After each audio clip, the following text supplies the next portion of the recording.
Hey guys, it's Marty here. I'm going to give my presentation over Screenagers, so I'm going to pull that up real quick.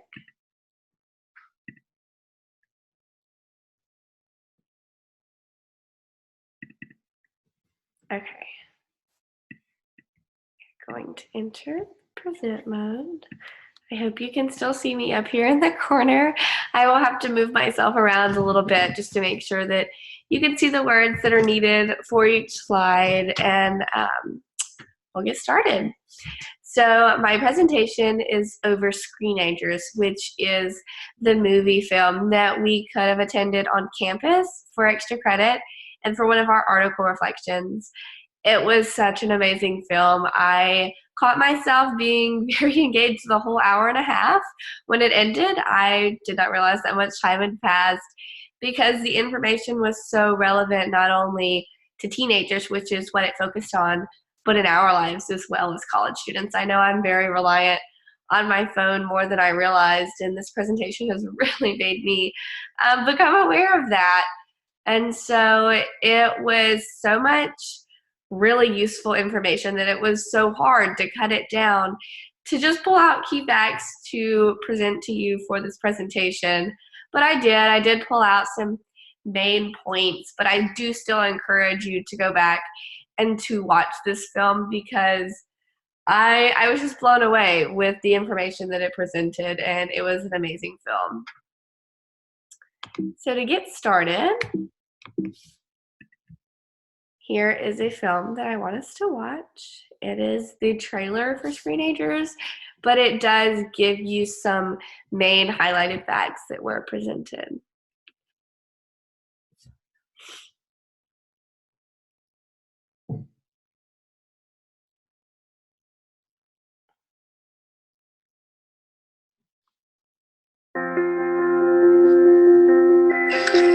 It's super fun playing on my mom's cell phone. It's awesome how you can watch videos on texting and sharing photos, playing games on the internet. It all started with one question. What new phone to get my daughter? I knew what Tessa wanted, a smartphone. I learned that you spend on average 6.5 hours a day looking at screens. As a doctor, I decided I needed to understand the impact of all this screen time on kids. And as a mom, I needed to know what to do. The young adolescent brain can oscillate back and forth very, very quickly, but it comes at a cost. I'm so distracted by my phone, so it's hard to listen to a teacher and actually understand what they're saying. What's extraordinary about the studies on multitasking is even though you're doing worse and worse on everything you're doing, you feel as though you're doing better and better. Who's there to catch you at home? Your mom? You can outsmart her easily. No offense. Yeah, Mom, it's really hard math thing. The game industry has designed these games to become universes where these kids enter and they don't want to come out to do math. Who wants to do math? When I tried to stop him from playing the games, he turns into another person. I gamed until like 1 in the morning, and then I gamed 3 in the morning, and then I gamed until 5 in the morning. Most of the time, he'd be on the computer. It felt like he was in a different world. I didn't realize how much my sister cared about me. The thing that matters is not whether you're a good person, it's how you look. I took a picture of myself and my brother, and I sent it to him. When I got to school, I knew that everyone else knew. This is one of the most difficult parenting issues we've ever faced. Internet consumption, video game use is very complicated to parent around. The mistake that parents often make is that they assert their authority without explaining it in a way that makes sense to their child. When parents tell me not to do something, I'm like, what would happen if I did? When my parents actually have that deep conversation, it works a lot better. It's evolution, it's the future, it's too late, I'm addicted. No, it's not too late. The research that shows human resiliency gives me hope.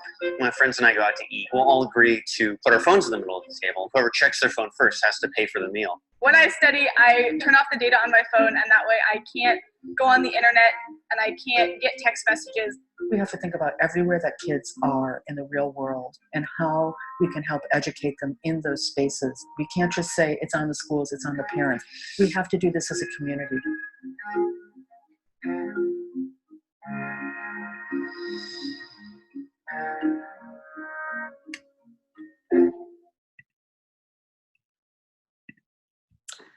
Okay, and so now I want to challenge you before we start our activity to see how much screen time you have. I found this really neat feature if you have an Apple product, and I was very shocked at how much screen time I personally have. And it also tells you how many pickups you have, which is how many times you'll flip over and look at your phone or tap it to see what notifications you have throughout the day. So I put a little video in here to help walk you through how to do that. I know there's probably a way to do it if you have Android phones or another brand phone such as that, but here's one for if you have iPhone. So you go into your settings. Give you a second. So this will pop up when you hit your settings, and you scroll down to screen time right here, the purple hourglass icon, and you'll click on it. Okay, and this will pop up. And so I want you to hit see all activity right here underneath your daily average. So when you click on it, it's going to bring you into a more detailed version. And so it'll tell you your screen time up top, but I want to scroll down first to see how many pickups you have during a day. So I recorded this at the beginning, early morning, so I didn't really have that many, but you can hit Tuesday, Monday, Sunday, like reverse days of whatever day it is. And it'll tell you how many pickups and what your first pickup was. So 113, 165, and it tells you what icons gave you those pickups. So I picked up Snapchat 42 times, my messages 18, Facebook 10. I was blown away to think that I pick up my phone this much throughout the day. So I hope you find your results as interesting as I did mine. So after you've looked at your pickups, I want you to scroll back up to the top to look at your screen time, which is really what we'll talk about in this presentation.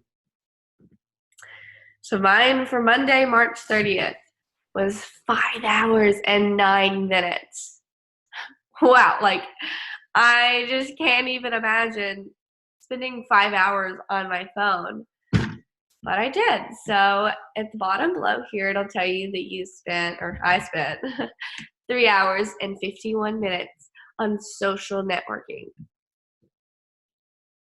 I can't imagine sitting down for 4 hours and just strictly looking at social media. And so this was very eye-opening to see that all the time added up throughout the day of what I spend on social media that I could have spent with my family or could have spent doing something outside.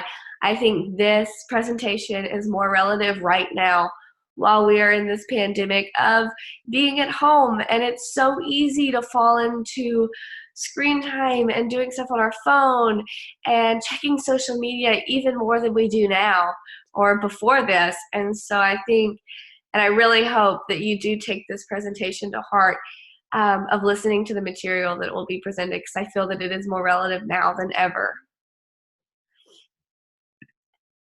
So some key facts that we will touch on. I want to give you some facts that were said in the movie that really made me step back and think about things that also lead into some information that we'll talk about of results of overuse of your screen time.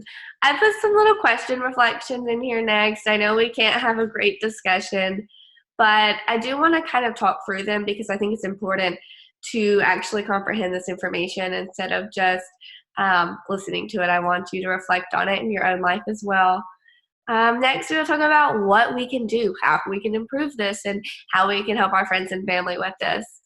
I put some final reflection questions in here of how you can use this in your future, as your future career, and in your future family. And then I just have a quick wrap up. So let's dive in. Okay, I hope you can see this over my little box screen here. Some key facts that, like I said, I pulled out. They don't really correlate with one another to a blind eye, but they do once we get into our information from the movie. So to begin, there are there's been a 59% increase in teens reporting depressive symptoms since 2011. There's a blunting of the response to positive stimuli in depression. So basically, people that have depression, their brains don't respond as vigorously to positive things as someone who isn't depressed. And finally, the recommended amount of sleep is 10 hours a night. I probably think I can attest to everyone watching this video right now that none of us get 10 hours of sleep at night. And this is something I personally struggle with because I am a night owl. So sleep definitely takes a big hit here. And it's something that I do need to work on, very much so. But 40% of teenagers receive 7 hours of sleep or less because they're on their phones and because they're texting laying in bed at night. Let's see. I'll pull us over here. And I don't know if you see this little icon up top talking about the different things I can do. Let's see if I can hide it. Oh, I think I can. Oh, nope, that hit me. Okay, I'll tell you what's underneath it. It's talking about stress. These are the results that you can have by an overuse of screen time. Well, actually, specifically teenagers, but anyone. So the first one is stress. Teenagers experience stress from self-comparison and looking on their social medias and reflecting between themselves and the individual that's on their social media. The video gave a very interesting sentence that just made me like sit back for a second. And it's that, did you know that adolescents experience greater stress than adults?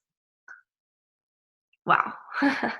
I know a lot of times we like to think the problems we have in high school really aren't that big and, such a minor thing, but to that teenager, it is a big deal and it is something that needs to be validated. The next one is anxiety. Anxiety involves a correlation with fear. It becomes something, so if it becomes, tongue-tied, if it becomes something so strong that it interferes with your personal life, then it does become a clinical problem. Anxiety is something that can lead to depression, self-harm, and suicidal thoughts and actions. I know a lot of times people like to throw the word anxiety around, but it is a real problem and it is a real consequence of being reliant on your phone and texting and social media. I can't talk enough about how social media can have a negative effect on you if you allow it to. In the movie, a teen described her feelings of anxiety while she was on social media by saying, "Oh, I'm not as skinny as her," or "I can't afford to go on that trip." She said she sees people doing fun things and then her anxiety starts to take over. I know everyone in this class, I can probably say, has had these feelings on social media. I'm not going to lie. I get on my social media and see beautiful women, and it makes you start to reflect, oh, I'm not as pretty as her. And so I see how this is the number one problem with teens and social media. Even in college, this is a problem that we still have, is self-comparison.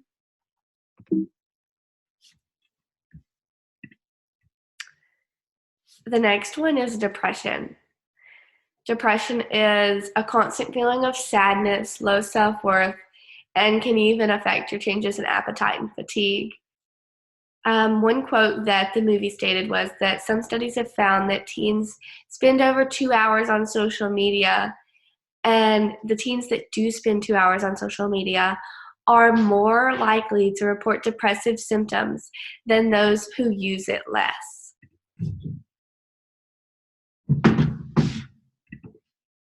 Okay, I'm so sorry. My screen popped up something. Okay, data does show that individuals who have this low emotional state are more likely to have these negative feelings on social media.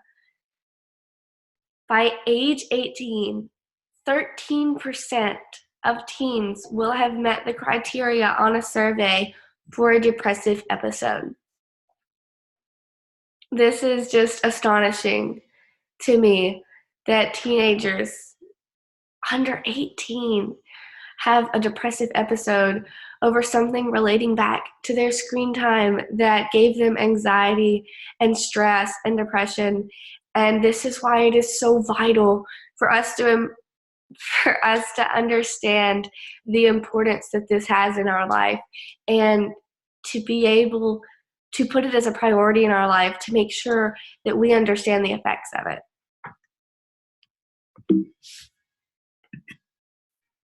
And finally, one of the last things that I pulled out that it affects is having a lack of sleep. Being sleep deprived can show up as having anxiety, clinical anxiety, and depression. But actually, it is just the body needing to reset and needing that extra sleep that it isn't gaining. And a fun fact is that studies actually show that simply by having your phone on your nightstand at night, even if you don't click on it or check on it throughout the night, that it does negatively affect your sleep quality and your sleep duration. So next, I put in some questions for thought. I know it's kind of hard to have a discussion over a recording, but these are things that I do want you to sit here and reflect on. First is gender and gender identity. When thinking about mental health and the effects that screen time and social media can have on teens, do you think that men and women struggle equal amounts? Is there a gender stigma? I know personally, before I watched this video, your first instinct is young girls, because young girls have the feeling of self-comparison when they're on their social media. But going through it, they did point out that there is a stigma, that men or boys don't have these feelings, but they do. So it is important as a parent, as a friend, to realize that boys struggle just as much as girls with this. The next is mental health. We have discussed one of the many ways that teens experience many real feelings of anxiety, depression, and sleep deprivation. What are other things that contribute to a teen's mental health? I put this question in there because I want everyone to realize that, yes, social media is a number one contributor to a teenager's mental health and the effects that it can have. But not only that, they also have multiple things that are adding to that. An effect of social media, many students are bullied, and that affects their mental health, obviously directly, can cause depression and anxiety and sleep deprivation over being stressed about this. I think this is a serious issue in our education systems that is not being taken seriously, and it does directly affect a teen's mental health. And there are many other things in a teen's life that can come to directly affect their health, mental health. And so I just wanted to put that question in there to help you realize that even if a teen does learn to control their screen time, that they are going to have other factors in their life that can directly affect their mental health, negatively or positively. And my last one is correlation. Do you feel personally that these factors of stress, anxiety, and depression from your screen time affect you? After I went through and saw how much screen time I had, I sat back and just really thought, okay, let me think about one time today that I was on my social media. What could I have done instead of being on social media? And so I know it definitely affects me, like I talked about earlier, in the thoughts I have when I scroll through social media.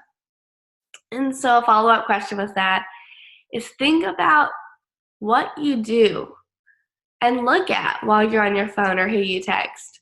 We're on our phone for 5 hours a day. I can't really tell you what I look on my phone for 5 hours a day. And so I challenge you to be conscious about what you're doing when you're on your phone. while you're on your phone looking at your social media, which I know we all probably still will do after this, I challenge you to text a family member and tell them you're thinking about them and that you love them during this crazy time that's going on in our world. I challenge you that even though we won't cut down on our screen time, that we can also make it positive while we're doing that. Okay, the next slide that I wanted to talk about is what we can do. That this problem probably will not decline just by me making my presentation, but I do want to challenge you to make these changes so that we can have an impact, because mental health matters. Something that they talked about that I found very, very useful is to use and teach the 3 X's of worry. First is to expect. Recognize that everyone experiences worry and that you will too. So to expect to have these feelings. Second is to externalize, which is basically naming it and recognizing that this is something that you are feeling. The video says to give it a name. So when you're having these feelings, instead of pushing them aside, be like, I am worrying right now. Give it a name. What are you worrying about? And finally is to experiment. Do the opposite of what your fear and worry is wanting you to do. For me personally, I really struggle with this. And so something that I always tell myself is to never give my worry the power to take me away from my loved ones or friends. So many times we worry about things and it'll make us not consciously be in the moment of time that we can spend with our loved ones. And so these are 3 things that I really challenge you to apply in your life. College students, we have so much worry and so much stress. And so expect, externalize, and experiment in your worry.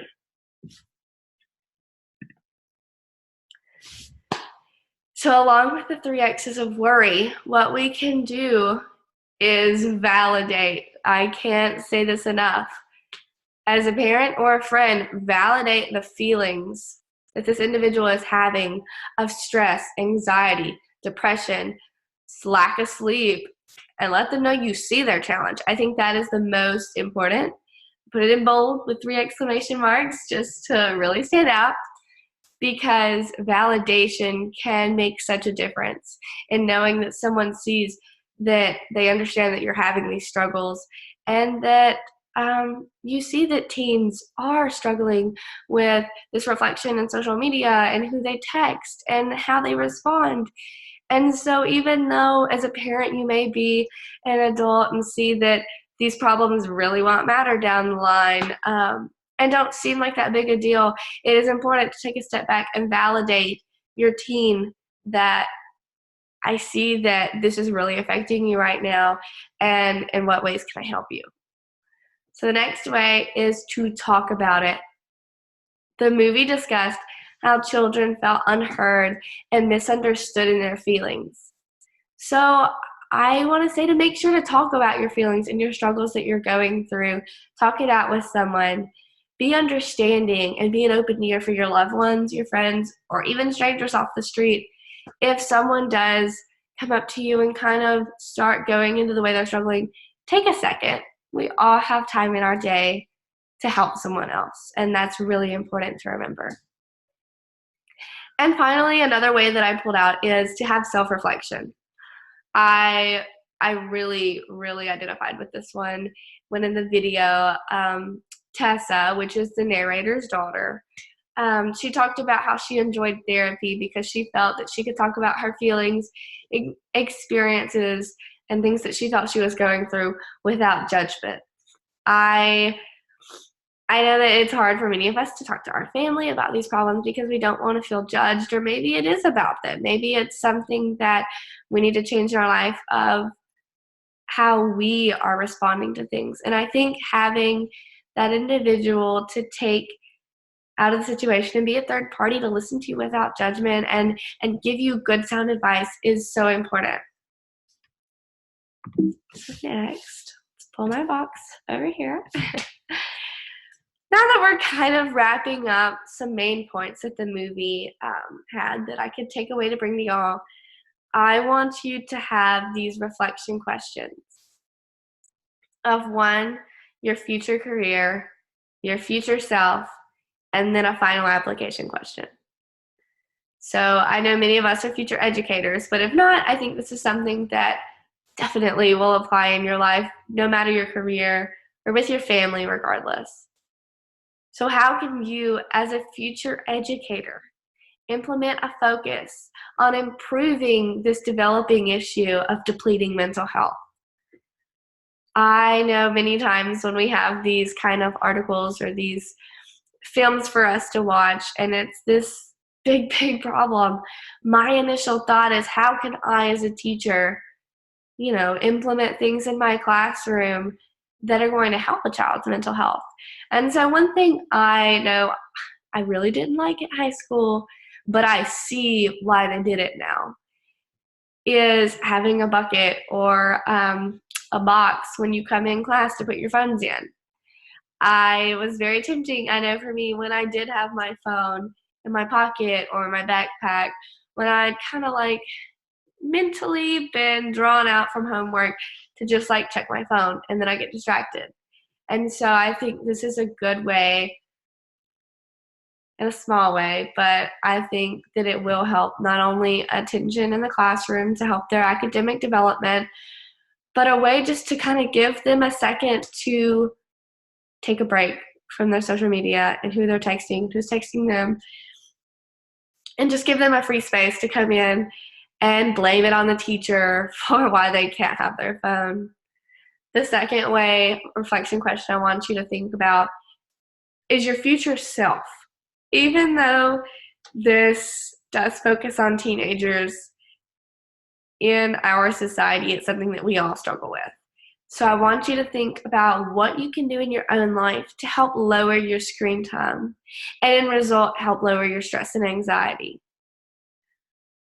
For me, I kind of reflected on this question, and something I thought about is, now that I'm home, instead of getting on my phone throughout the day, I really try to put my phone on Do Not Disturb, to sit down for at least an hour at a time and strictly do homework. And then I'll give myself a 10-minute break to sit and look at my phone.